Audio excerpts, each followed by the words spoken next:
মাদ্রাসা এখান থেকে লাভবান হতে পারবে না। তো লাভবান হতে না পারলে অনেক মাদ্রাসা বন্ধ হয়ে যাবে। এখানে কিন্তু অন্য একটা ইশারা আছে, অন্য জায়গায় অদৃশ্যের একটা ইশারা আছে, যে ইশারার মাধ্যমে মাদ্রাসাগুলো বন্ধ যেন হয়ে যায়, কওমি প্রতিষ্ঠানগুলো যেন বন্ধ হয়ে যায়, এই ধরনের চক্রান্ত চলছে। এই চামড়াগুলো বিক্রি করলে পরে তারা যে লাভবানটা হতেন, এইখানে একটা শোষণের আপনার নজর পড়ে গেছে। আজকে এই যে ঈদের তৃতীয় দিন চলছে, অনেক এতিম ছেলেরা এখন মাদ্রাসাতে পড়ে আছে।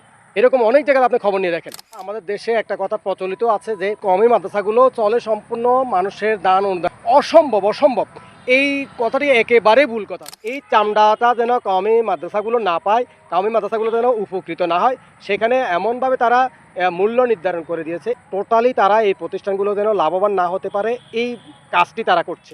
আজ থেকে 30-35 বছর আগে যখন 3000 টাকাটা গরুর মূল্য ছিল, তখন ওই গরুটার চামড়ার মূল্য ছিল হলো 300 টাকা, অর্থাৎ 1000-100 টাকা করে এভাবেই হিসাব হতো, যেমনটা আমি দেখেছি। আচ্ছা, চামড়া যে সমস্যাটা দেখা দিয়েছে, এখানে কি চামড়ার সমস্যা হয়েছে নাকি চামড়া শিল্পের সমস্যা হয়েছে? আপনাদের অনেকেরই জানা আছে যে এই যে চামড়া যে সমস্যাটা, অর্থাৎ এই যে মূল্যের যে ধসটা, এটা কবে থেকে শুরু হয়েছে?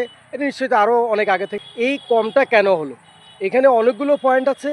পয়েন্টগুলোতে আসার আগে আমি আপনাদেরকে একটা কথা বলে রাখি, সেটি হচ্ছিল এই চামড়া দিয়ে যে পণ্যগুলো তৈরি হয়, এই পণ্যগুলো আজ থেকে 30-35 বছর আগে যেই মূল্য ছিল, সেখান থেকে আজ থেকে 15 থেকে 20 গুণ মূল্য বেড়েছে। আপনার 100-150 টাকায় চামড়া জুতা পাওয়া যেত, সেই জুতো যদি আপনাকে কিনতে হয় তাহলে কিন্তু আপনাকে 2-2,500 টাকা 3,000 টাকা পর্যন্ত গুনতে হবে। তাহলে কত গুণ হয়েছে সেটা আপনারা একটু বের করে নেন। এখন আমার কথা হচ্ছিল, আজ থেকে 30-35 বছর আগে যখন 3,000 টাকাটা গরুর মূল্য ছিল, তখন ওই গরুটার চামড়ার মূল্য ছিল হলো 300 টাকা, অর্থাৎ 1000-100 টাকা করে এভাবেই হিসাব হতো, যেমনটা আমি দেখেছি। যখন আমার বোঝার পর থেকে এমনটা দেখে আসছি। এখন যদি 3,500 টাকা মূল্য হতো, তাহলে 350 টাকা হতো, 4,000 হলে 400 টাকা হতো। তো সেই মূল্যটাই তো আপনার এখন থেকে এটা সামনের দিকে আসতে থাকবে, এটাই তো স্বাভাবিক।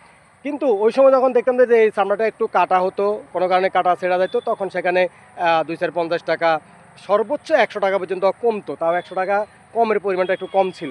কিন্তু এই বছর সেই 30-35 বছর আগের চামড়ার হিসেব অনুসারে আজকের 1 লক্ষ টাকার গরুটার চামড়ার মূল্য হওয়ার কথা ছিল 10,000 টাকা।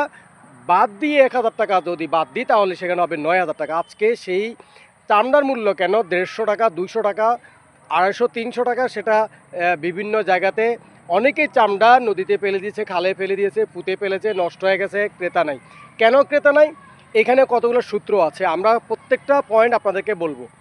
এখন আমার একটা কথা, আমাদের দেশে একটা কথা প্রচলিত আছে যে কওমি মাদ্রাসাগুলো চলে সম্পূর্ণ মানুষের দান